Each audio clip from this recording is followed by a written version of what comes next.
अगले कवि हैं सदन मिश्र।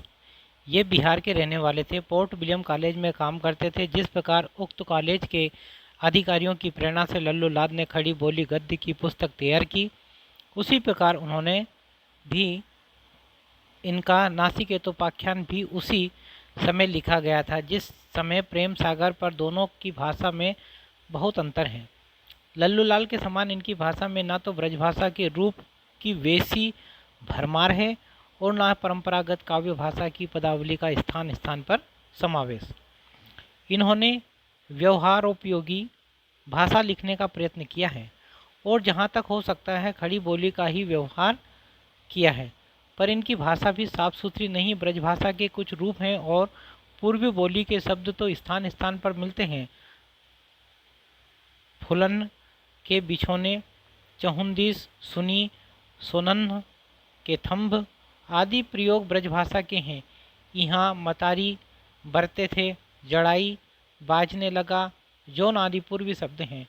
भाषा के नमूने के लिए नासिकेतोपाख्यान से थोड़ा सा अवतरण नीचे दिया जाता है। इस प्रकार से नासिकेत मुनि यम की पूरी सहित नरक का वर्णन कर रहे। फिर जौन जौन कर्म किए से जो भोग होता है सो सब ऋषियों को सुनाने लगे कि गो, ब्राह्मण, माता पिता, मित्र, बालक, स्त्री, स्वामी, वृद्ध, गुरु इनका जो वध करते हैं सो झूठी साक्षी भरते, झूठ ही कर्म में दिन रात लगे रहते हैं। अपनी भार्या को त्याग दूसरे की स्त्री को ब्याहते, औरों की पीड़ा देख प्रसन्न होते हैं और जो अपने धर्म से हीन पाप ही में गड़े रहते हैं तो वो माता पिता की हित की बात को नहीं सुनते, सबसे बैर करते हैं। ऐसे जो पापी जन हैं सो महाडरावने दक्षिण द्वार से जा नरकों में पड़ते हैं। गद्य की एक साथ परंपरा चलाने वाले उपयुक्त चार लेखकों में से आधुनिक हिंदी का पूरा आभास मुंशी सदाशिव लाल और सदन मिश्र की भाषा में मिलता है। व्यवहारोपयोगी इन्हीं की भाषा ठहरती है। इन दो में मुंशी सदाशिव की साधु भाषा अधिक महत्व की है। मुंशी सदाशिव ने लेखनी भी चारों से पहले उठाई, अतः गद्य का प्रवर्तन करने वालों में उनका विशेष स्थान समझना चाहिए। संवत 1860 के लगभग हिंदी गद्य का प्रवर्तन तो हुआ, पर उसके साहित्य की अखंड परंपरा उस समय में नहीं चली। इधर उधर दो चार पुस्तकें अनगढ़ भाषा में लिखी गई हो, पर साहित्य के योग्य स्वच्छ सुव्यवस्थित भाषा में लिखी कोई पुस्तक संवत 1915 के पूर्व की नहीं मिलती। संवत 1881 में किसी ने गोरा बादल री बात का, जिसे राजस्थानी पद्यों में जटमल ने संवत 1680 में लिखा था, खड़ी बोली के गद्य में अनुवाद किया। अनुवाद का थोड़ा सा अंश देखिए। गोरा बादल की कथा गुरु के बाप सरस्वती के मेहरबानगी से पूरन भई, तिस वास्ते गुरु को व सरस्वती को नमस्कार करता हूँ। के कथा 16 से 80 के साल में फागुन सुदी पूनम के रोज बनाई। ये कथा में दो रस हैं, वीर रस व सिंगार रस हैं। सो कथा मोर छड़ो नाव गांव का रहने वाला कबेसर। उस गांव के लोग बहुत सुखी हैं, घर घर में आनंद होता है, कोई घर में फकीर दिखता नहीं। संवत 1860 और 1915 के बीच का काल गद्य रचना की दृष्टि से प्रायः शून्य ही मिलता है। संवत 1914 के बलवे के पीछे ही हिंदी गद्य साहित्य की परंपरा अच्छी तरह चली। संवत 1860 के लगभग हिंदी गद्य की जो प्रतिष्ठा हुई उसका उस समय यदि किसी ने लाभ उठाया तो ईसाई धर्म प्रचारकों ने, जिन्हें अपने मत को साधारण जनता के बीच फैलाना था। श्रीरामपुर उस समय पादरियों का प्रधान अड्डा था। विलियम केरे, पसपऊ, बितमल तथा और कई अंग्रेज पादरियों के उद्योग से इंजिल का अनुवाद उत्तर भारत की कई भाषाओं में हुआ। कहा जाता है कि बाइबिल का हिंदी अनुवाद स्वयं केरे साहब ने किया। संवत 1866 में उन्होंने नए धर्म नियम का हिंदी अनुवाद प्रकाशित किया और संवत 1875 में समग्र ईसाई धर्म पुस्तक का अनुवाद पूरा हुआ। इस संबंध में ध्यान देने की बात यह है कि इस अनुवादों ने सदासुख और लल्लूलाल की विशुद्ध भाषा को ही आदर्श माना, उर्दूपन को बिल्कुल दूर रखा। इससे यही सूचित होता है कि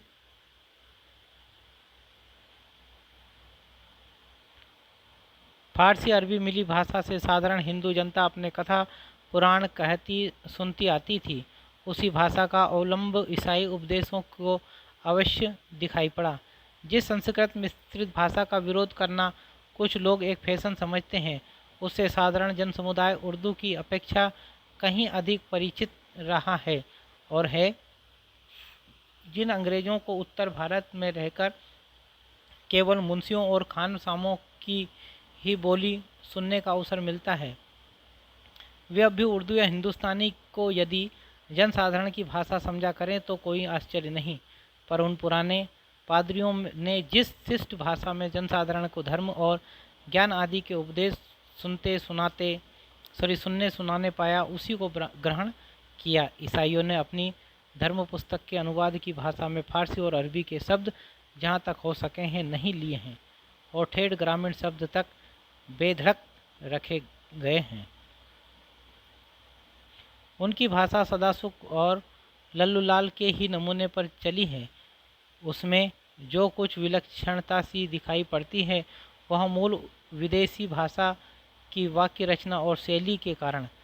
प्रेम सागर के समान ईसाई धर्म पुस्तक में भी करने वाले के स्थान पर करनहारे तक के स्थान पर लो, करमबंद के स्थान पर पटुका प्रयुक्त हुए हैं, पर लल्लूलाल के इतना ब्रज भाषा पर नहीं आने पाया। आए जाए का व्यवहार ना होकर आके जाके व्यवहार हुए हैं। सारांश यह है कि ईसाई मत प्रचारकों ने विशुद्ध हिंदी का व्यवहार किया है। एक नमूना नीचे दिए जाता है। तब यीशु योहन से बपतिस्मा लेने को उस पास गालिल से यरदन के तीर पर आया, परंतु योहन यह कहकर उसे बरजने लगा कि मुझे आपके हाथ से बपतिस्मा लेना अवश्य है, और क्या आप मेरे पास आते हैं? यीशु ने उसको उत्तर दिया कि अब ऐसा होने दें, क्योंकि इसी रीति से सब धर्म को पूरा करना चाहिए। यीशु बपतिस्मा लेके तुरंत जल के ऊपर आया। देखो, उसके लिए स्वर्ग खुल गया और उसने ईश्वर के आत्मा को कपोल के नाई उतरते और अपने ऊपर आते देखा। और देखो, यह आकाशवाणी हुई है, यह मेरा प्रिय पुत्र है जिससे मैं अति प्रसन्न हूँ। इसके आगे ईसाइयों की पुस्तकें और पैम्फलेट बराबर निकलते रहे। उक्त श्रीरामपुर प्रेस से संवत 1893 में दाऊद के गीतें नाम की पुस्तक छपी, जिनकी भाषा में कुछ फारसी अरबी के बहुत चलते शब्द भी रखे मिलते हैं, पर इसके पीछे अनेक नगरों से बालकों की शिक्षा के लिए ईसाइयों के छोटे मोटे स्कूल खुलने लगे और शिक्षा संबंधी पुस्तकें भी निकलने लगी। इन पुस्तकों की हिंदी भी वैसी ही सरल और विशुद्ध होती थी जैसे बाइबिल के अनुवाद की थी। आगरा, मिर्ज़ापुर, मुंगेर आदि जिले उस समय ईसाइयों के प्रचार के मुख्य केंद्र थे। अंग्रेजी की शिक्षा के लिए कई स्थानों पर स्कूल और कॉलेज खुल चुके थे, जिनमें अंग्रेजी के साथ हिंदी उर्दू की पढ़ाई भी कुछ चलती थी। अतः शिक्षा संबंधी पुस्तकों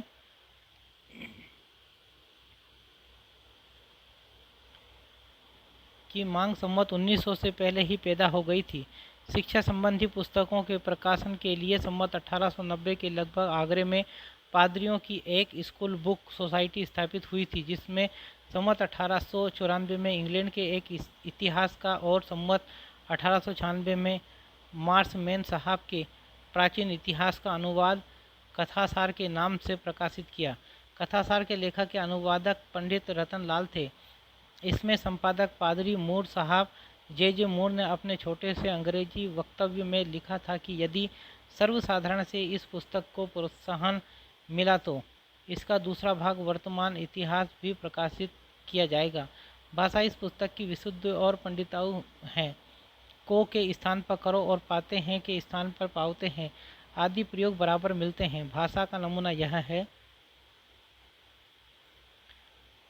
परंतु सोलन की इस अत्युत्तम व्यवस्थाओं से विरोध भंजन न हुआ। पक्षपतियों के मन का क्रोध न गया। फिर कुलीनों में उपद्रव मचा और इसलिए प्रजा की सहायता से पिसिस्ट्रेट्स नामक पुरुष सबों पर पराक्रमी हुआ। इसने सब उपाधियों को दबाकर ऐसा निष्कपट राज्य किया कि जिसके कारण वह अनाचारी कहाया। तथापि यह उस काल में दूरदर्शी और बुद्धिमानों में अग्रगण्य था।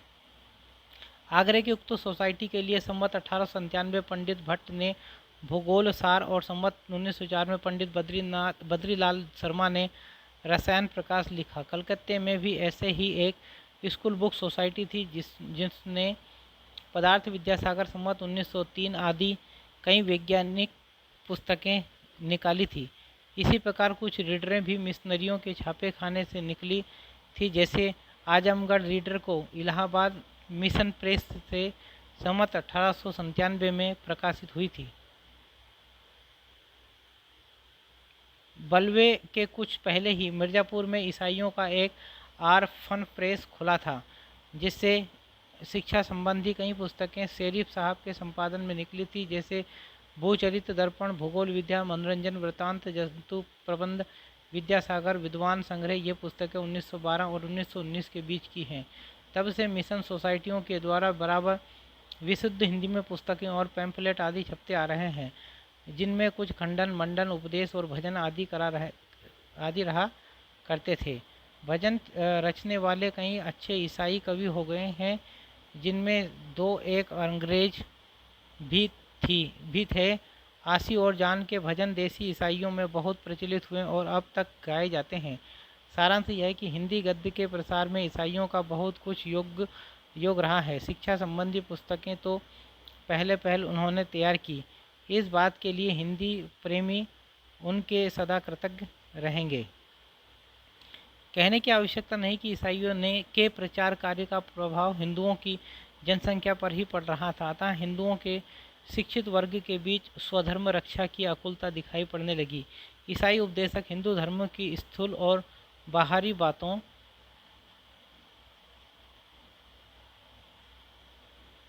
को लेकर अपना खंडन मंडन चलाते आ रहे थे। यह देखकर बंगाल के राजा राम मोहन राय उपनिषद और वेदांत का ब्रह्म ज्ञान लेकर उसका प्रचार करने खड़े हुए।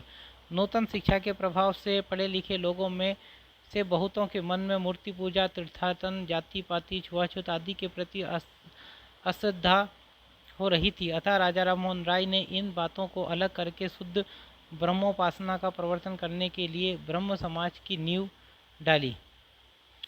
संवत 1872 में उन्होंने वेदांत सूत्रों के भाष्य का हिंदी अनुवाद करके प्रकाशित कराया था।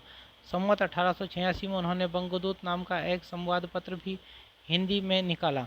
राजा साहब की भाषा में एक आध जगह कुछ बंगलापन जरूर मिलता है, पर उसका रूप अधिकांश में वही है जो शास्त्रज्ञ विद्वान के व्यवहार में आता है। नमूना देखिए। जो सब ब्राह्मण सांगवेद अध्ययन नहीं करते सो सब व्रत हैं, यह प्रमाण करने की इच्छा करके ब्राह्मण धर्मपरायण भी सुब्रह्मण्य शास्त्री जी ने जो पत्र सांगवेदाध्ययनहीन अनेक इस देश के ब्राह्मणों के समीप पठाया है, उसमें देखा जो उन्होंने लिखा है। वेदाध्ययनहीन मनुष्यों को स्वर्ग और मोक्ष होने सकता नहीं। कई नगरों में, जिनमें कलकत्ता मुख्य था, अब छापे खाने हो गए थे। बंगाल से कुछ अंग्रेजी और कुछ बंगला के पत्र भी निकलने लगे थे, जिनके पढ़ने वाले भी हो गए थे। इन परिस्थितियों में पंडित जुगल किशोर ने, जो कानपुर के रहने वाले थे, संवत 1883 में उदंत मार्तंड नाम का एक संवाद पत्र निकाला, जिसे हिंदी का पहला समाचार पत्र समझना चाहिए, जैसा कि उसके इस लेख से प्रकट होता है। ये उदंत मार्तंड अब पहल हिंदुस्तानियों के हित के हेतु जो आज तक किसी ने नहीं चलाया, पर अंग्रेजी को फारसी जो वो बंगले में जो समाचार का कागज़ छपता है, उसका सुख उन बोलियों के जानने और पढ़ने वालों को ही होता है। इससे सत्य समाचार हिंदुस्तानी लोग लेकर आप पढ़ और समझ लें और पराई अपेक्षा ना करें और अपने भाषा की उपज ना छोड़ें। इसलिए श्रीमान गवर्नर जेनरल बहादुर की आयत से ऐसे साहस में चित्त लगाए कि एक प्रकार से यह नया ठाटा जो कोई प्रशस्त लोग इस अखबार के कागज़ के लेने की इच्छा करे तो अमड़ा तला की गली 37 अंक मार्तंड छापा घर में अपना नाम और ठिकाना भेजने ही से सतवारे यहाँ के रहने वाले घर बैठे और बाहर के रहने वाले डाक पर कागज़ पाया करेंगे। यह पत्र एक ही वर्ष चलकर सहायता के अभाव में बंद हो गया। इससे खड़ी बोली का मध्यदेशी भाषा के नाम से उल्लेख किया गया है। भाषा का स्वरूप दिखाने के लिए कुछ और उदाहरण दिए जाते हैं। एक यसी वकील वकालत का काम करते करते बुढ़ा होकर अपने दामाद के यह काम सौंप के आप सूचित हुआ। दामाद कई दिन काम करके एक दिन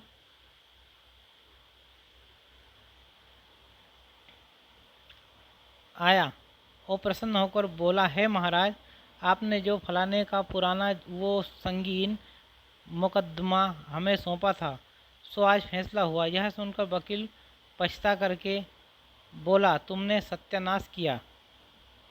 उस मुकदमे से हमारे बाप बड़े थे।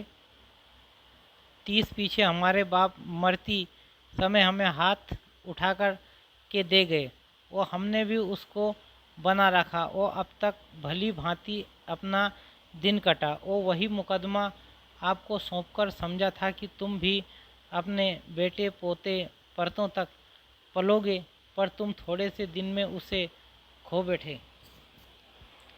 2 19 नवंबर को अवध बिहारी बादशाह के आवने की तोपें छुटी। उस दिन तीसरे पहर की सटांगलग साहिब और हैल साहिब और मेजर फिडल लार्ड साहिब की ओर से अवध बिहारी की छावनी में जा कर के बड़े साहब का सलाम कहा और भौर होके लार्ड साहिब के साथ हाजिरी करने का न्योता किया। फिर अवध बिहारी बादशाह के जाने के लिए कानपुर के तले गंगा में नावों की पुलबंदी हुई और बादशाह बड़े ठाठ से गंगा पार हो गवर्नर जनरल बहादुर के सन्निध आए। रीतिकाल के समाप्त होते होते अंग्रेजी राज्य देश में पूर्ण रूप से स्थापित हो गया। इस राजनीतिक घटना के साथ देशवासियों की शिक्षा विधि में भी परिवर्तन हो चला।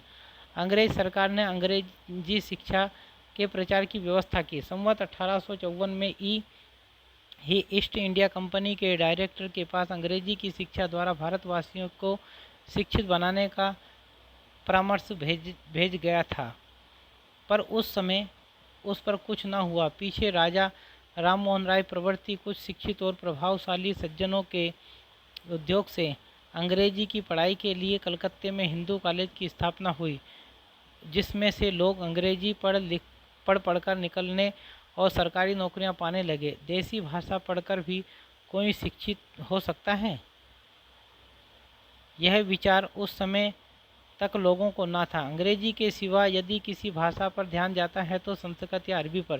संस्कृत की पाठशालाओं और अरबी के मदरसा की कंपनी की सरकार से थोड़ा बहुत सहायता मिलती आ रही थी, पर अंग्रेजी के शौक के सामने इस पुरानी संस्थाओं की ओर से लोग उदासीन होने लगे।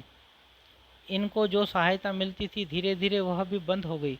कुछ लोगों ने इन प्राचीन भाषाओं की शिक्षा का पक्ष ग्रहण किया, पर मैकाले ने अंग्रेजी भाषा की शिक्षा का इतने जोरों के साथ समर्थन किया और पूर्वी साहित्य के प्रति ऐसे उपेक्षा प्रकट की कि अंत में संवत 1892 9 मार्च 7 सन 1835 में कंपनी की सरकार ने अंग्रेजी शिक्षा के प्रचार का प्रस्ताव पास कर दिया और धीरे धीरे अंग्रेजी के स्कूल खुलने लगे। अंग्रेजी शिक्षा की व्यवस्था हो जाने पर अंग्रेजी सरकार का ध्यान अदालती भाषा की ओर गया। मुगलों के समय में अदालती कार्रवाई और दफ्तर के सारे काम फारसी भाषा में होते थे, पर अंग्रेजी का आधिपत्य हुआ तब उन्होंने भी दफ्तर में वही परंपरा जारी रखी।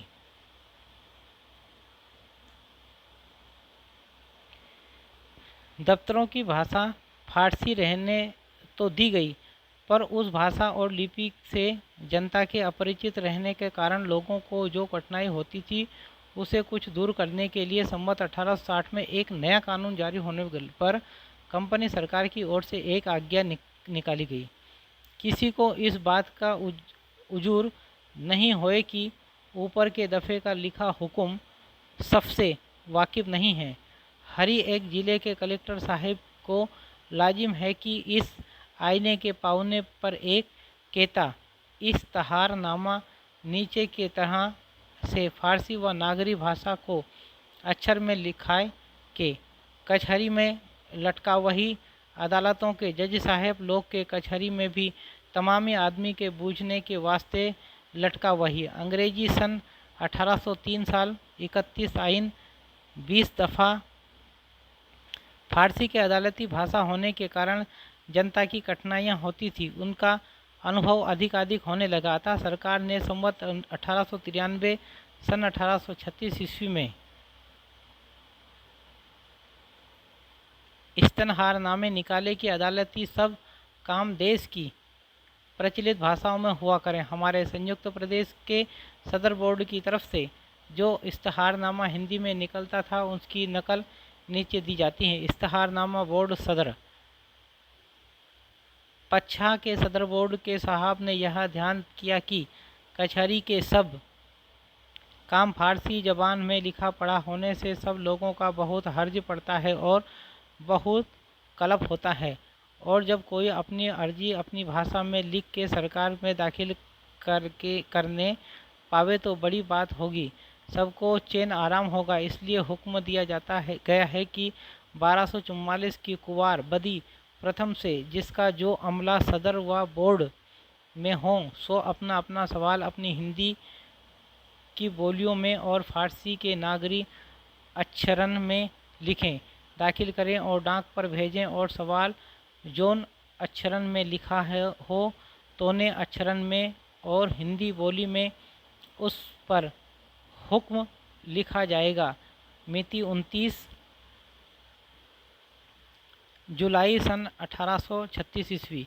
इस इश्तहारनामे में स्पष्ट कहा गया है कि बोली हिंदी ही हो, अक्षर नागरी के स्थान पर फारसी भी हो सकते हैं। खेद की बात है कि उचित व्यवस्था चलने ना पाई। मुसलमानों की ओर से इस बात का घोर प्रयत्न हुआ कि दफ्तरों में हिंदी रहने ना पाए, उर्दू चलाई जाए।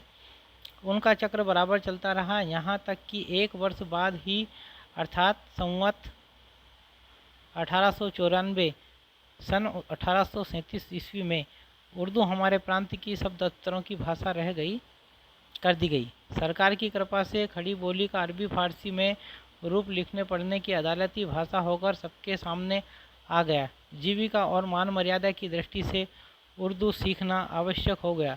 देश भाषा के नाम पर लड़कों को उर्दू ही सिखाई जाने लगी। उर्दू पढ़े लिखे लोग ही शिक्षित कहलाने लगे। हिंदी की काव्य परंपरा यद्यपि राज दरबारों के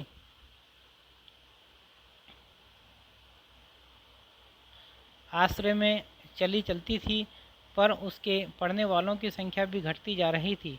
नव शिक्षित लोगों का लगाव उनके साथ कम होता जा रहा था। ऐसे प्रतिकूल समय में साधारण जनता के साथ उर्दू पढ़े लिखे लोगों की जो भी थोड़ी बहुत दृष्टि अपने पुराने साहित्य की बनी हुई थी, वह धर्म भाव से तुलसीकृत मानस की चौपाइयाँ और सूरदास जी के भजन आदि की उर्दू ग्रस्त लोगों का कुछ लगाव भाखा से भी बनाए हुए थे। अन्यथा अपने परंपरागत साहित्य के नव शिक्षित लोगों का मन अधिकांश कालचक्र के प्रभाव से विमुख हो रहा था। श्रृंगार रस की भाषा कविता का अनुशीलन भी गाने बजाने आदि के शौक की तरह इधर उधर बना हुआ था। इस स्थिति का वर्णन करते हुए स्वर्गीय बाबू बाल मुकुंद गुप्त लिखते हैं, जो लोग नागरी अक्षर सीखते थे फारसी अक्षर सीखने पर विवश हुए और हिंदी भाषा हिंदी ना रहकर उर्दू बन गई। हिंदी उस भाषा का नाम रहा जो टूटी फूटी चाल पर देवनागरी अक्षरों में लिखी जाती थी। संवत 1902 में यद्यपि राजा शिव प्रसाद शिक्षा विभाग में नहीं आए थे, पर विधा व्यसनी होने के कारण अपनी भाषा हिंदी की ओर उनका ध्यान था। अतः इधर उधर दूसरी भाषाओं में समाचार पत्र निकलते देख उन्होंने उक्त संवत में उद्योग करके काशी में बनारस अखबार निकलवाया। पर अखबार पढ़ने वाले पहले पहल नव शिक्षितों में मिल सकते थे, जिनकी लिखने पढ़ने की भाषा उर्दू ही हो रही थी। अतः इस पत्र की भाषा में उर्दू ही रखी गई, यद्यपि अक्षर देवनागरी के थे। यह पत्र बहुत ही घटिया कागज पर लिथों में छपता था। भाषा इसकी यद्यपि गहरी उर्दू होती थी, पर हिंदी की कुछ सूरत पैदा करने के लिए बीच में धर्मात्मा, परमेश्वर, दया ऐसे कुछ शब्द भी रख दिए जाते थे। इससे राजा साहब भी कभी कभी कुछ लिख दिया करते थे। इस पत्र की भाषा का अंदाज नीचे उद्धत अंश से लग सकता है। यहाँ जो नया पाठशाला कई साल से जनाब कप्तान कीट साहब बहादुर के इहतिमाम और धर्मात्माओं के मदद से बनता है, उसका हाल कई दफ़ा जाहिर हो चुका है। देखकर लोग उस पाठशाला के किते के मकानों की खूबियाँ अक्सर बयान करते हैं और उनके बनने के खर्च की तजवीज़ करते हैं कि जमा से ज़्यादा लगा होगा और हर तरह से लायक तारीफ़ के हैं। सो यह सब दनाई साहब महमूद की है। इस भाषा को लोग हिंदी कैसे समझ सकते थे? अतः काशी से ही एक दूसरा पत्र सुधाकर बाबू, तारा मोहन मित्र आदि कई सज्जनों के उद्योग से संवत 1709 में निकला।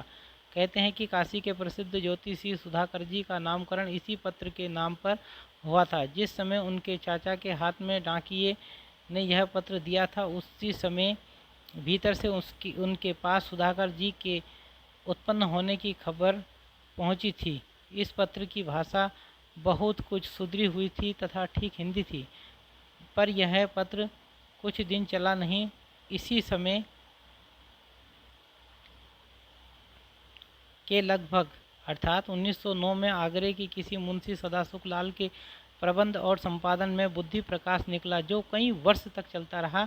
बुद्धि प्रकाश की भाषा उस समय को देखते हुए बहुत अच्छी होती थी। नमूना देखिए, कलकत्ते के समाचार। इस पश्चिमी देश में बहुतों को प्रकट है कि बंगाले की रीति के अनुसार उस देश के लोग आसन्न मृत्यु रोगी को गंगा तट पर ले जाते हैं और यह तो नहीं करते कि उस रोगी के अच्छे होने के लिए उपाय करने में काम करें और उसे यत्न से रक्षा में रखें, वरन उसके विपरीत रोगी को जल के तट पर ले जाकर पानी में गोते देते हैं और हरि बोल कहकर उसका जीव लेते हैं। स्त्रियों की शिक्षा के विषय, स्त्रियों में संतोष और नम्रता के प्रति यह सब गुणकर्ता ने उत्पन्न किए हैं। केवल विद्या की न्यूनता है। जो यह भी हो तो स्त्रियां अपने सारे ऋण से चूक सकती हैं और लड़कों को सिखाना पढ़ाना जैसा उनसे बन सकता है, वैसा दूसरों से नहीं।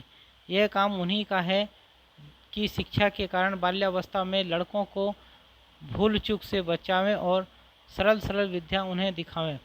इस प्रकार हम देखते हैं कि अदालती भाषा उर्दू बनाई जाने पर भी विक्रम की 20वीं शताब्दी के आरंभ के पहले से ही हिंदी खड़ी बोली गद्य की परंपरा हिंदी साहित्य में अच्छी तरह चल पड़ी। उसमें पुस्तकें छपने लगी, अखबार निकलने लगे, पद्य की भाषा ब्रजभाषा ही बनी रही। अब अंग्रेज सरकार का ध्यान देसी भाषाओं की शिक्षा की ओर गया और उसकी व्यवस्था की बात सोची जाने लगी। हिंदी को अदालतों से निकलवाने में मुसलमानों को सफलता हो चुकी थी। अब वे इस प्रयत्न में लगे कि हिंदी को शिक्षा क्रम में भी स्थान न मिले, उसकी पढ़ाई का भी प्रबंध न होने पाए। अतः सर्वसाधारण की शिक्षा के लिए जब जगह जगह मदरसे खुलने की बात उठी और सरकार यह विचारने लगी कि हिंदी का पढ़ना सब विद्यार्थियों के लिए आवश्यक रखा जाए, तब प्रभावशाली मुसलमान की ओर से गहरा विरोध खड़ा किया गया। यहाँ तक कि तंग आकर सरकार ने अपना विचार छोड़ना पड़ा और उसने सम्मत 1905 सन 1948 में यह सूचना निकाली। ऐसी भाषा का जानना सब विद्यार्थियों के लिए आवश्यक ठहराना जो मुल्क की सरकारी और दफ्तरी ज़बान नहीं है, हमारी राय में ठीक नहीं है। इसके सिवाय मुसलमान विद्यार्थी जिनकी संख्या दिल्ली कॉलेज में बड़ी है, इसे अच्छी नज़र में नहीं देखेंगे। हिंदी के विरोध की यह चेष्टा बराबर बढ़ती गई। सम्मत 1911 के पीछे जब शिक्षा का पक्का प्रबंध होने लगा, तब यहाँ तक कोशिश की गई कि वर्नाक्युलर स्कूलों में हिंदी की शिक्षा जारी ही न होने पाए। विरोध के नेता थे सर सैयद अहमद साहब,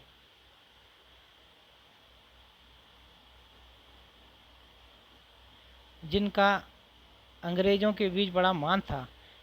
वे हिंदी की एक गंवारी बोली बताकर अंग्रेजी को उर्दू की ओर झुकाने की लगातार चेष्टा करते आ रहे थे। इस प्रांत के हिंदुओं में राजा शिव प्रसाद अंग्रेजी जो उनके उसी ढंग के कृपापात्र थे जिस ढंग के सर सैयद अहमद। अतः हिंदी की रक्षा के लिए उन्हें खड़ा होना पड़ा और बराबर इस संबंध में यत्नशील रहे। इसमें हिंदी उर्दू का झगड़ा 20 वर्ष तक भारतेंदु के समय तक चलता रहा। गारसादा तासी एक फरासीसी विद्वान थे जो पेरिस में हिंदुस्तानी या उर्दू के अध्यापक थे। उन्होंने संवत 1896 में हिंदुस्तानी साहित्य का इतिहास लिखा था, जिसमें उर्दू के कवियों के साथ हिंदी के भी कुछ विद्वान कवियों का उल्लेख था। संवत 1909 में 5 दिसंबर सन 1852 के अपने व्याख्यान में उन्होंने उर्दू और हिंदी दोनों भाषाओं की युगपद सत्ता इन शब्दों में स्वीकार की थी। उत्तर के मुसलमानों की भाषा यानी हिंदुस्तानी उर्दू पश्चिमोत्तर प्रदेश अब संयुक्त प्रांत की सरकारी भाषा नियत की गई है। यद्यपि हिंदी भी उर्दू के साथ साथ उसी तरह बनी है जिस तरह वह फारसी के साथ थी।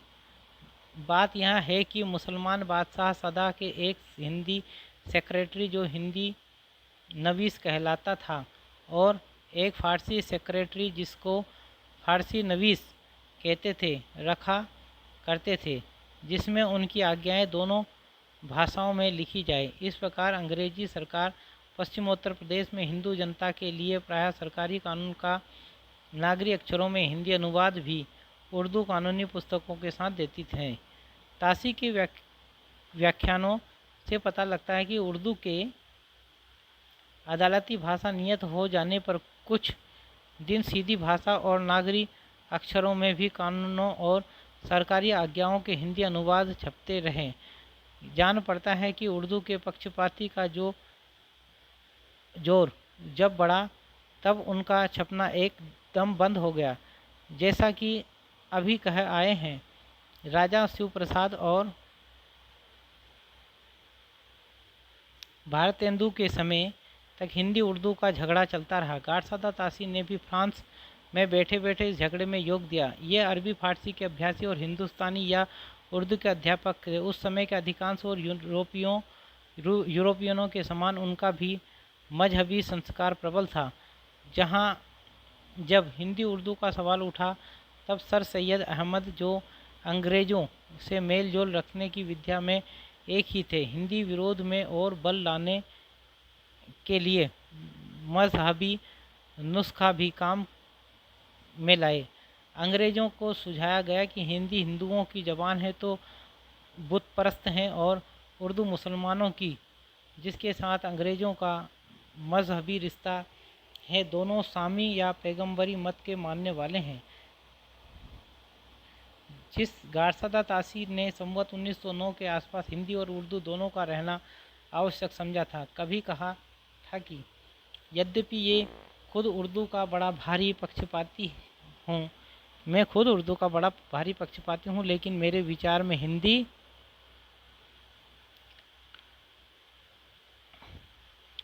को विभाषा या बोली कहना उचित नहीं। वहीं गारसादा तासी आगे चलकर मजहबी कट्टरपन की प्रेरणा से सर सैयद अहमद की भरपेट तारीफ करके हिंदी के संबंध में फरमाते हैं, इस वक्त हिंदी की हैसियत भी एक बोली डायलेक्ट की सी रह गई है, जो हर गांव में अलग अलग ढंग से बोली जाती हैं। हिंदी उर्दू का झगड़ा उठने पर अपने मजहबी रिश्ते के ख्याल से उर्दू का पक्ष ग्रहण किया और कहा, हिंदी में हिंदू धर्म का आभास है।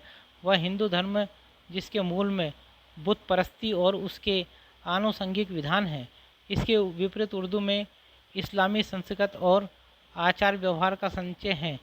इस्लाम भी सामी मत है और एकेश्वरवाद उसका मूल सिद्धांत है। इसलिए इस्लामी तहजीब में ईसाई या मसीही तहजीब की विशेषता पाई जाती है। संवत 1927 में अपने व्याख्यान में गारसादा तासी ने साफ खोलकर कहा, मैं सैयद अहमद खां जैसे विख्यात मुसलमान विद्वान की तारीफ में और ज़्यादा नहीं कहना चाहता हूँ। उर्दू भाषा और मुसलमानों के साथ मेरा जो लगाव है वह किसी छिपी हुई बात नहीं है। मैं समझता हूँ कि मुसलमान लोग कुरान को तो आसमानी किताब मानते ही हैं, इंजिल की शिक्षा को भी अस्वीकार नहीं करते, पर हिंदू लोग मूर्ति पूजक होने के कारण इंजिल की शिक्षा नहीं मानते।